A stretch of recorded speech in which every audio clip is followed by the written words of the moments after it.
First contact and invasion. The first indication that Earth was not alone in the universe came on an ordinary Tuesday. No mysterious lights, no dramatic diplomatic landings.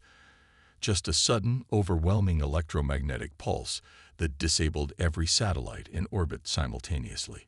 As screens worldwide went dark, the message that replaced them was simple. Humanity has been evaluated. Humanity has been judged. Humanity will be contained. Commander Alicia Chen was overseeing routine defense drills at the Pan-Pacific Security Command when the pulse hit. Unlike most military facilities that scrambled in the darkness, her bunker had been retrofitted with experimental shielding that kept minimal systems online. While governments worldwide attempted to comprehend what was happening, Chen was already mobilizing her response team. They bypassed our early warning systems completely, her chief analyst reported, voice steady despite the magnitude of what they were witnessing. Thermal imaging shows multiple objects entering the atmosphere. Conservative estimate puts their size at 3 times larger than our largest aircraft carriers. Chen stared at the grainy backup displays, and they didn't bother with a proper hello. That tells us everything we need to know about their intentions. The ships of the Meridian Concordat, though humanity wouldn't learn this name until much later, positioned themselves above major population centers with surgical precision. Their vessels exhibited impossible physics, hovering without disturbing the air beneath them, maintaining perfect formation despite Earth's atmospheric conditions. The primary diplomatic transmission arrived 6 hours after the initial blackout. The beam that appeared on emergency broadcast systems spoke with multiple harmonic tones layered beneath a mechanical translation. Your species has reached a developmental threshold that threatens regional stability. The Meridian Concordat has observed accelerating advancements in quantum computation, genetic manipulation, and fusion energy that violate Containment Protocol 7 Alpha. Lesser civilizations have been erased for fewer transgressions. However, the Concordat acknowledges your unique neural architecture. You will be granted 24 Earth hours to surrender all advanced research facilities, cease all space exploration activities, and accept permanent technological monitoring. Failure to comply will result in targeted reduction measures. Across the world, humanity's leaders convened in emergency sessions. Some advocated immediate surrender, others called for desperate resistance. But in her underground command center, Commander Chen was analyzing the electromagnetic signatures of the alien vessels.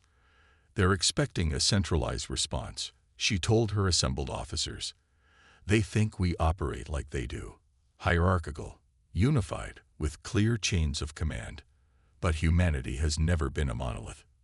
When the 24-hour deadline expired without a formal planetary response, the Concordat began its reduction measures.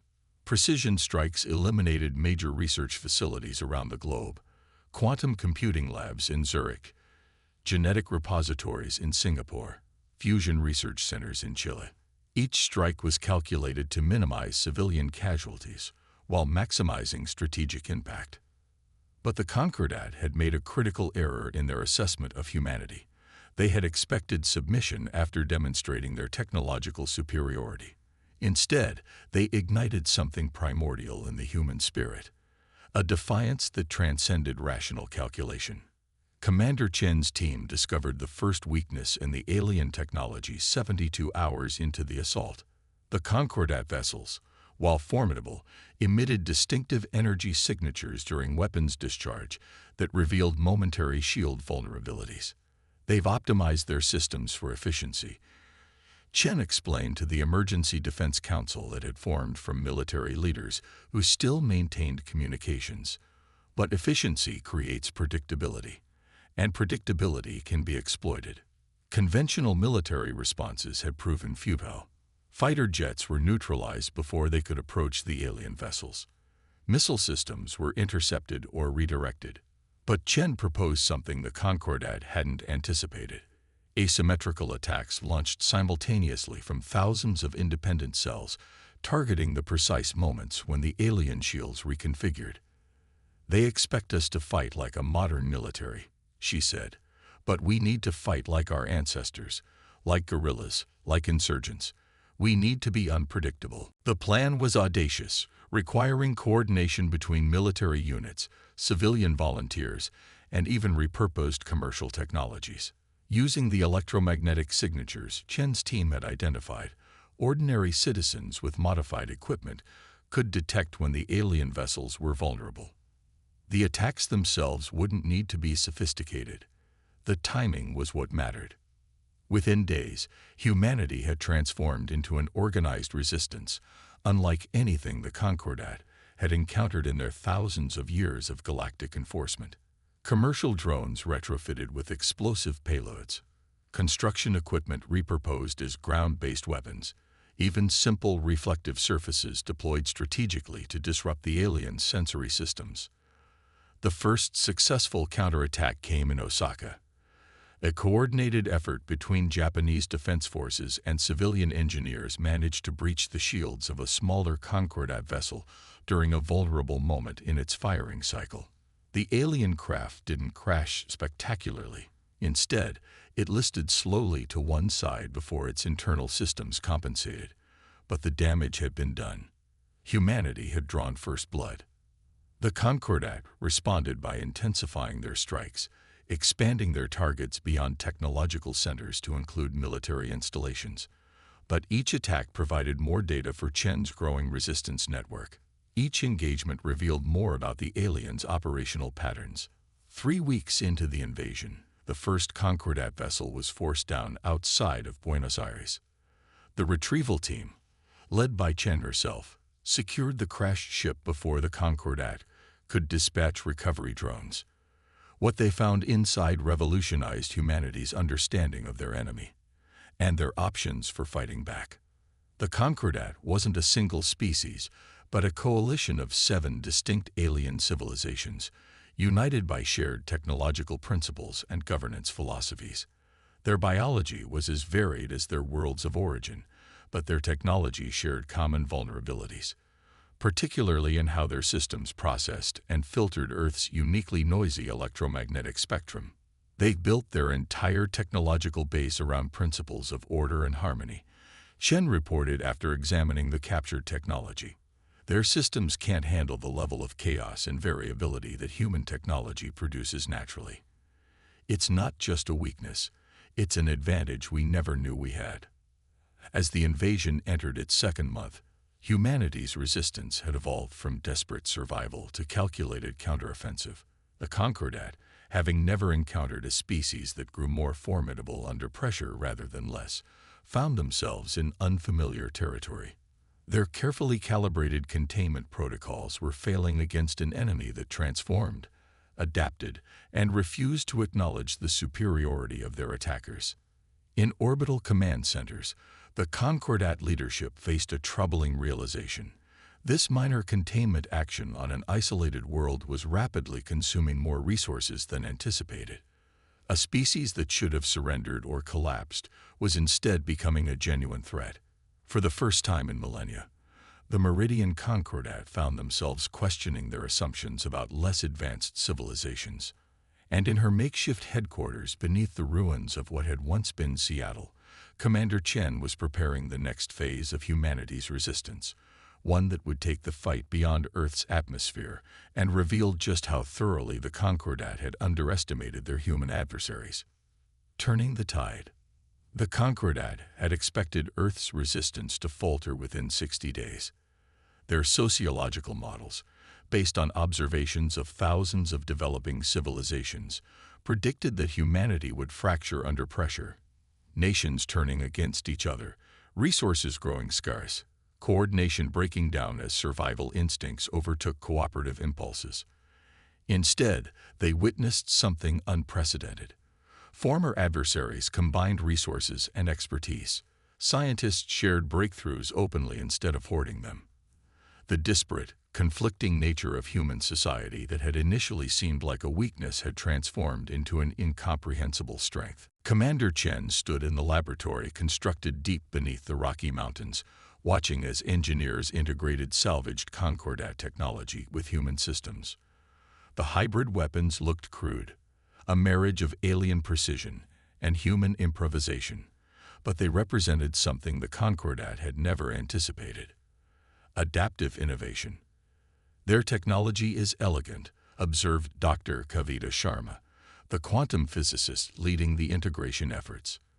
"But it's elegant in the way mathematics is elegant, beautiful but rigid. They build perfect solutions for defined problems. We build messy solutions for changing problems." The first deployment of hybrid weapons targeted the Concordat's orbital command vessels.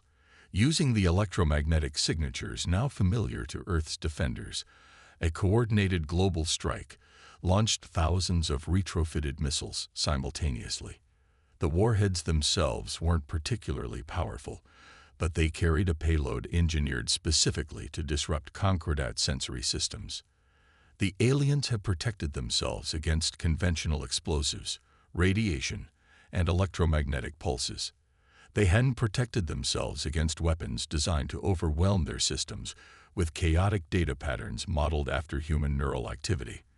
The effect was devastating, like sensory overload on a technological scale. For the first time since their arrival, the Concordat fleet retreated to higher orbits. It wasn't victory, but it created breathing room that humanity desperately needed. The captured communications from damaged Concordat vessels revealed another unexpected development. The coalition was experiencing internal discord. 3 of the 7 member species advocated for withdrawal and reclassification of humanity as an aberrant civilization, requiring special containment protocols. The others insisted that withdrawal would set a dangerous precedent, encouraging other controlled worlds to resist. Chen recognized the opportunity this presented.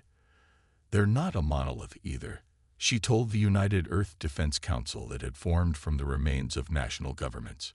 "They have their own politics, their own factions. We can exploit that." The next phase of Earth's counteroffensive focused on the outer planets. Using hybrid propulsion systems, human strike teams established forward bases on Mars and the moons of Jupiter. The Concordat had concentrated their forces around Earth, never expecting the primitives to extend their resistance to other planets in the system.